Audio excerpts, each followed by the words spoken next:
Frank, you know I trust you. Sure. And you understand that if you say something and if I ask you a question about it, it's not because I'm doubting your word.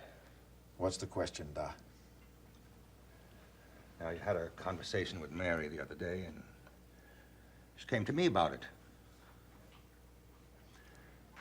Now, not in any sense because she wanted to talk about you behind your back, but she was troubled. And what she had to say troubled me. You want to ask me why I'm not going to file the claim for the insurance money? Now, look, Frank, if the $6,500 was yours, if it was stolen in the emergency room from your things, and if the hospital admits liability, you got a right to file a claim. Dad, I'm going to have to tell you what I told Mary and Delia. It was my money, honestly saved and earned. But I can't file a claim for it. And I can't explain why. I just have to ask you to go on trusting me for the time being.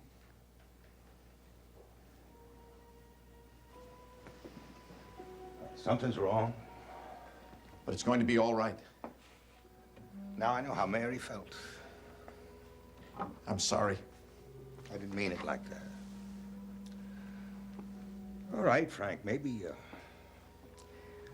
we crowd each other a little too much in this family. Maybe we all ought to stand back and give each other a little more elbow room. Dad, it's not that. Listen, I want to tell you. I just can't. Well, is there anything Mary or I can do? Just try to understand that I don't like this any better than you do. Well, what worries me is what Jack Finelli is going to try and make of it.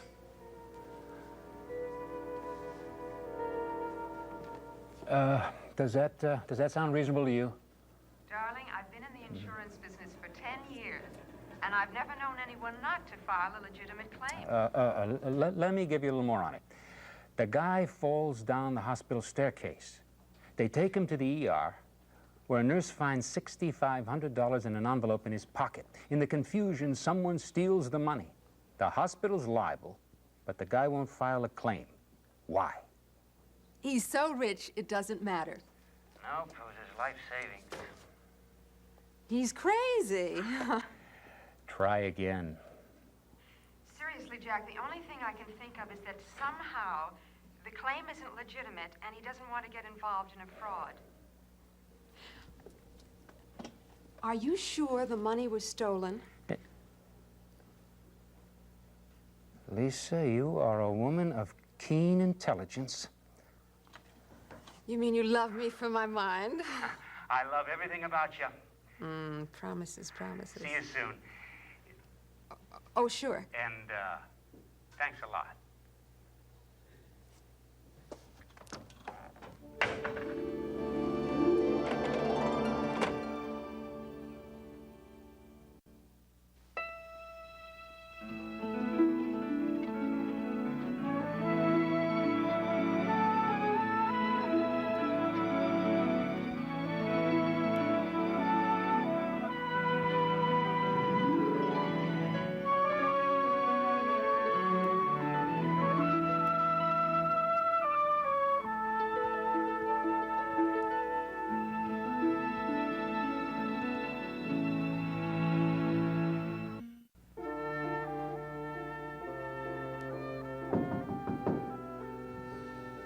Come on in.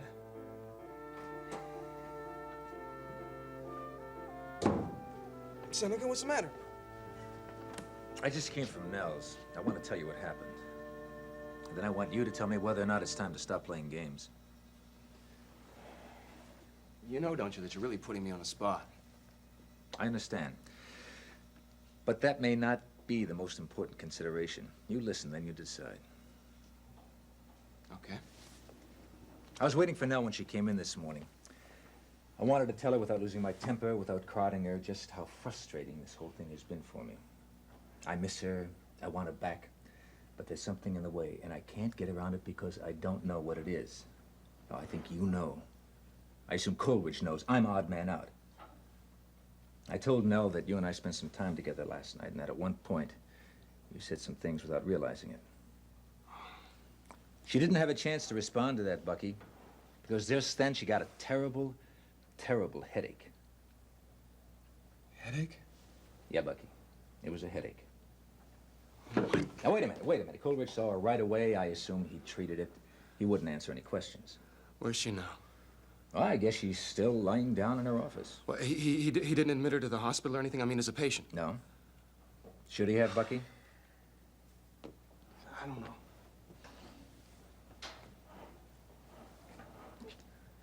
All right, now, I want to go back to what you said last night.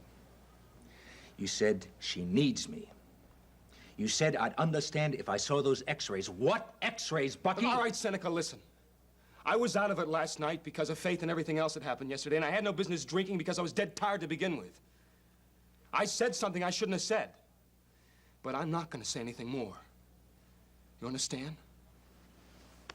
I was hoping that you'd understand that maybe you're not doing Nell any favors. Come on, Seneca, that's not fair. I mean, I'm right in the middle of this. Now, she told me something I know she doesn't want repeated. And I'm not going to discuss it with anyone else until she says differently. Look, I'm not sure any longer if I'm doing the right thing. But it's the only thing I can do if I ever expect her to trust me again. And believe me, she needs someone she can trust. All right. Look, can I ask you one more question? Sure, I may not be able to answer it, though. Do you have any idea just why she doesn't want me to know whatever it is? No. And I spent a lot of time trying to figure that out. Hey, look, will you excuse me now? I think I gotta go see how she is. Yeah, sure. Bucky. Yeah? Look, I know you're on the spot, and I won't do this to you again. I guess, as far as Nell's concerned, the best thing is to just leave her alone. Well, I think she'd appreciate that. That doesn't mean I don't intend to find out what's going on, Bucky.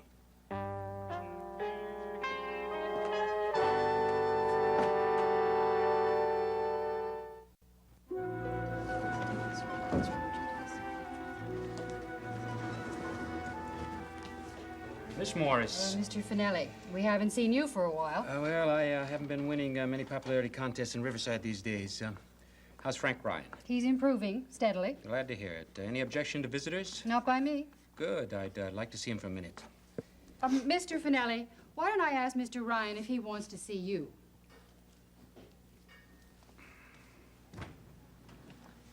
Mr. Ryan, Yes, ma'am. Jack Finelli's here. Are you up to that, or shall I get rid of him? Well, thanks for the consideration, but I think I should see him, see what he wants, Miss Morris. Well, don't waste a lot of energy on him. I won't. Thanks. All right, Mr. Finelli. Thank you. Miss Morris, you sure you don't want to search me? That's not necessary, Mr. Finelli. I don't think. She's so good looking. Wonder why she always makes me think of barbed wire and searchlights. Thanks for getting me in. I was curious. I hear you're coming along all right. That's what they say. And Charlie Ferris and local boys have decided to continue your support. That's right. Bob Reed and your sister are up here executing a perfect little textbook campaign. You've kept in touch. Well, I haven't quite finished the story. Oh? I've still got all those questions with no answers. Your sister's got the whole thing mixed up with our relationship, so until I can convince her I'm not persecuting you, she's not speaking to me. I see. A couple of things turned up in the last 2 days make me think that I got off on the wrong track. That $6,500 really was your own money, wasn't it? Yes, it was. Okay. Answer a couple more questions and I'll leave you alone. Questions about what? The money came from your retirement fund from the police force. That's right. While you were a cop, were you able to save much beyond that money? No, most of my available cash went into law school. So that 6,500 represented your life savings in a very real sense. Yes.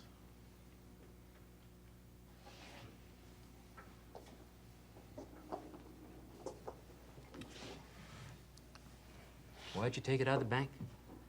I needed it for some campaign expenses. Printer's bill, I think you said. Yes, among other things. Were those bills paid? Yes. Out of what? We had 5 or 6 weeks operating expenses in our campaign account. We took it out of that. Which would leave you a little short. There's never enough money for a political campaign. So here you are. Wife and a baby, facing a load of medical bills, operating a campaign on nickel and dime contributions from the neighborhood. That's about it.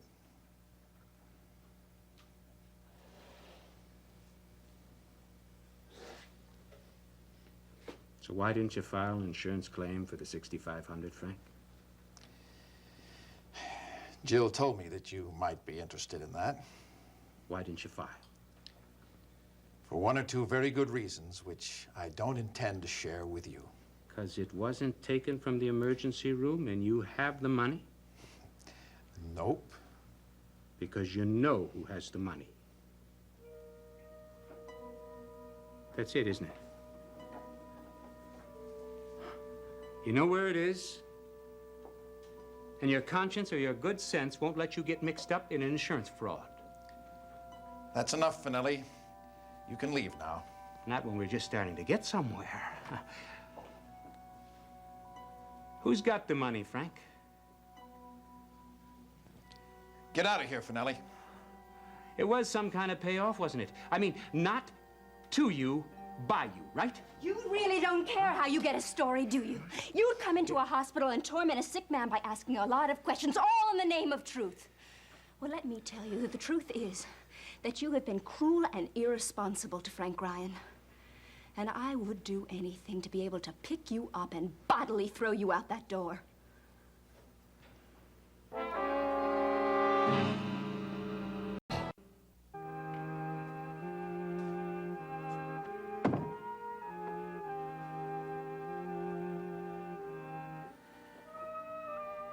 What now?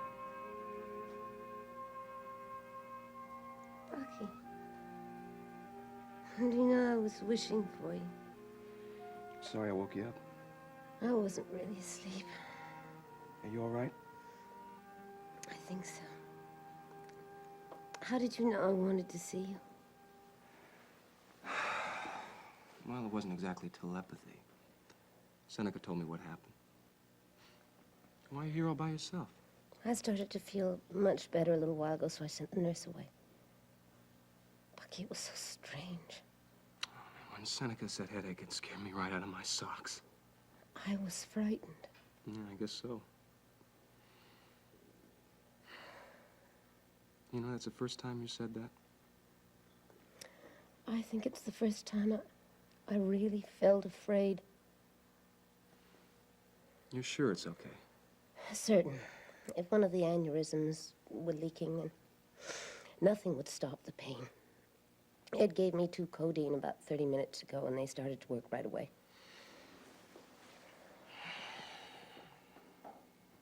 Is your neck sore? No. You've been doing your homework. Well, let's say I've acquired more than a passing interest on the subject of aneurysm these days. Was it a migraine? Bucky, I don't know what it was, except I've never had a headache like that before in my life. I wouldn't be at all surprised if it was psychosomatic. Yeah, well, I wouldn't either for someone else, but, well, that isn't like you. What is like me, though? I'm not at all sure anymore. Though I guess wandering around knowing that you could die at any minute has got to make you a little bit odd. Don't do that. I don't know what to say. I can't joke about it. Oh, Bucky. I love you so much. That's why I wanted to see you. To tell you that. When I realized I wasn't dying after all, I started to make a list of things to be done immediately. Reassuring, isn't it? To know that you're compulsive right to the very end. And one of the first things was to try to tell you to somehow make you understand how very dear and special you are to me, and how much I have loved you and do love you, and how glad I am that you're around right now. Oh. Thank you. Okay. I won't do this to you again.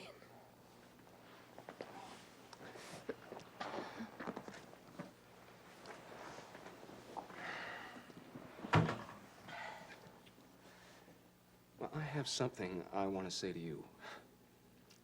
But I'm afraid it's going to make you mad. I'll try and see. That's the question. Given the circumstances and the fact that Seneca isn't going to go away, and you know he's going to keep hanging in there until he finds out what's going on, wouldn't it just be easier to tell him and get it over with? Easier for him, maybe. I'm afraid he's pretty close to it now. What's more, I'm afraid it's my fault. Yes, I understand you told him more than you intended to last night. I'm sorry, I really am. The thing is, I don't know what I said. It had something to do with the x-rays. Oh, never mind, Bucky. I'm beginning to be fatalistic about it. I've done everything I can, and if he finds out, he finds out, that's all. I'm not going to tell him. He's really worried. I don't want to hear about it. I've wasted an endless amount of my life worrying about him. So maybe we're even. Anyway, what's really troubling him is that he isn't controlling the situation. Well, maybe, but... No buts. The last few months haven't been the happiest I've ever spent, but they've certainly been the most tranquil time I've had in years. The thing about Seneca is he demands so much. He costs so much. And I've never learned how to say no to him. He gets around me every time. I don't feel dependent on him right now. I've got my work to do, and I have a nice, secure place here, and everything is quiet and orderly. And I can face giving all of that up, and it doesn't frighten me too much, but... Go on.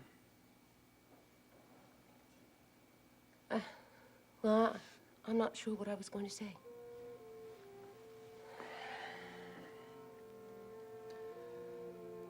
You were gonna say that if you and Seneca were together again, it would make dying more real and more painful for you. Because you wouldn't want to leave him. Once Seneca knows, it means you're really gonna have to face it yourself. Isn't that right?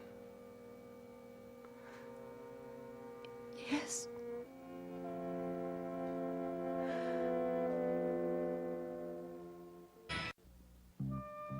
I don't know who let you in here, but I want you to leave now. And don't come back. We're just getting to the good part. I think your friend Mr. Ryan knows exactly what happened to his $6,500, which is why he didn't file his insurance claim. Look, I don't care about his claim or your story. I don't care about any of it. I just want you out of here. That's not very friendly. Jack, everybody that cares about Frank agrees that you have worn out your welcome here at Riverside. Some people care more about Frank than others.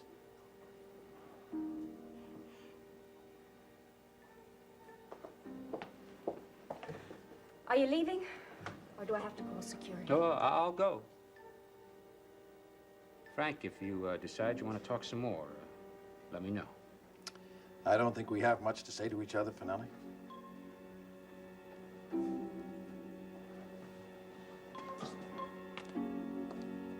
Jack, I meant what I said.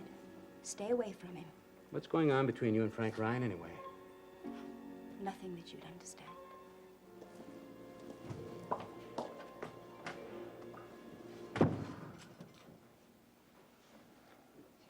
I'm sorry.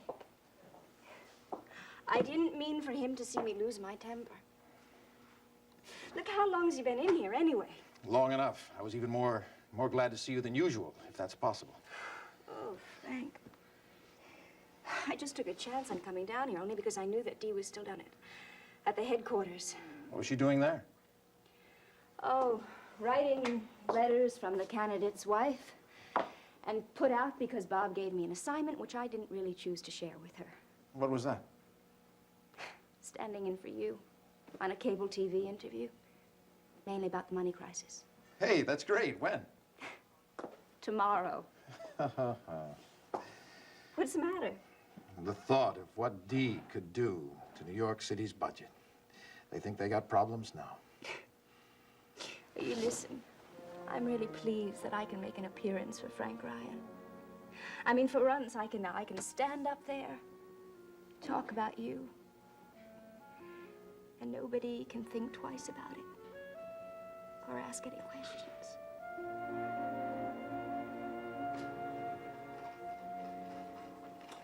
Miss Morris, Yes, Mr. Finelli? is Frank allowed unlimited visitors these days?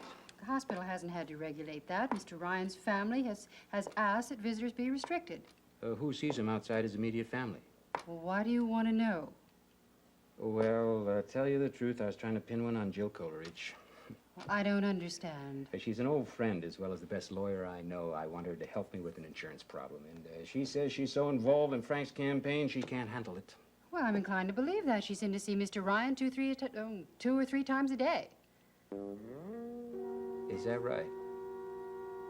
Okay, Miss Morris. Thanks a lot.